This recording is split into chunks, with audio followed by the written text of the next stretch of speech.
আমরা দেখেছি গত 17 বছরের ফ্যাসিবাদী শাসন ও লুটতরাজের মাধ্যমে বাংলাদেশের অর্থনীতির ভিত্তি যেভাবে দুর্বল করা হয়েছে এবং বাংলাদেশের অর্থনীতিকে যেভাবে বৈদেশিক ঋণ নির্ভর এবং সুদ পরিশোধ নির্ভর করা হয়েছে, সেই প্রেক্ষিতে আমাদের এই বাজেটটি হওয়ার দরকার ছিল একটি ট্রান্সফরমেটিভ বা রূপান্তরকামী বাজেট, যে বাজেটটা সত্যিকার অর্থে বাংলাদেশের যে অর্থনীতির ভিত, যে ভিতটা ধ্বংস হয়েছে সে ধ্বংস স্তূপ থেকে অর্থনীতিকে টেনে তুলবে। কিন্তু আমরা দেখেছি যে বাজেটে আসলে অর্থনীতির ভিত্তির দিকে, অর্থনীতির যে মৌল আপনার স্টেক হোল্ডার্স আছে তাদের দিকে না তাকিয়ে একটি ম্যানিফেস্টো নির্ভর, যেটা অনেক বেশি আপনার ভোট চাইতে গেলে আমরা জানি যে সাধারণভাবে প্রতিটা রাজনৈতিক দলে জনগণের কাছে অবাস্তব কিছু প্রতিশ্রুতি প্রদান করে, সেই প্রতিশ্রুতির আলোকে কিন্তু এই বাজেটটিকে একটি বড় এবং একটি শ্বেতহস্তির মতো বাজেট করা হয়েছে। তো আমরা প্রত্যাশা করি এই যে বাজেট অধিবেশন শুরু হয়েছে, বাজেট অধিবেশনে রাজনৈতিক দল এবং বাংলাদেশের সর্বস্তরের মানুষের কনসার্ন আমলে নিয়ে সরকার এই বাজেট সংশোধন করবে।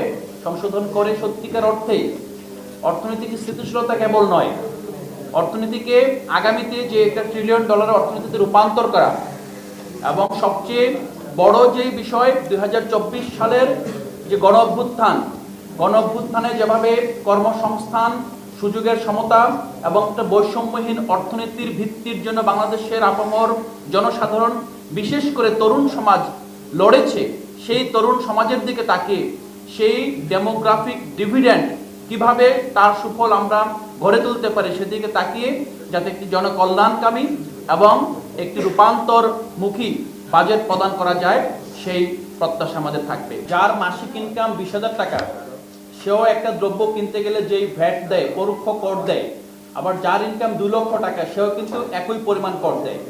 আমরা কিন্তু সুস্পষ্টভাবে বলেছি এই বাজেটও কিন্তু আপনি দেখবেন যে সবচেয়ে বেশি কর আহরণ কিন্তু ভ্যাটের মাধ্যমে হচ্ছে।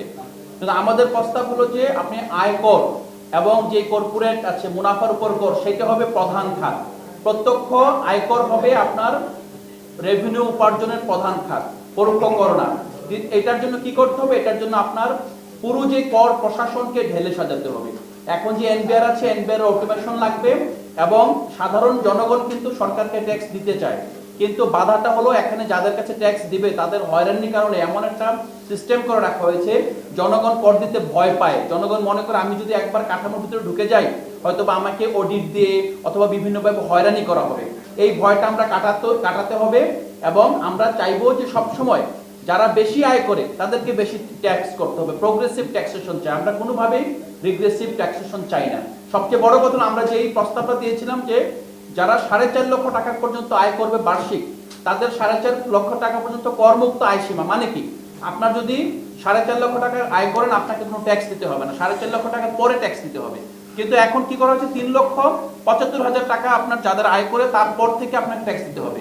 অপরপক্ষে যে ইনফরমাল সেক্টর, প্রায় 85% মানুষ কিন্তু ইনফরমাল সেক্টরে কাজ করে, তাদের কিন্তু ট্যাক্সের আওতায় আনা যাচ্ছে না এবং তাদেরকে ট্যাক্সের আওতায় আনা সরকারের কিন্তু সুস্পষ্ট পরিচালনা কোনো পরিকল্পনা নেই। আমরা বলছি যদি আমাদেরকে সত্যিকার অর্থে মধ্যম আয়ের অর্থনীতি হতে হয়, আমাদের এত বড় ইনফরমাল সেক্টর রেখে কখনোই পৃথিবীর কোনো দেশ মধ্যম আয়ের অর্থনীতিতে পরিণত হয়নি। ইনফরমাল সেক্টরকে খুব দ্রুত ফর্মালাইজেশন এবং এটাকে রেগুলেশনের আওতায় আনার আমাদের সুপরিকল্পিত উদ্যোগ থাকতে হবে।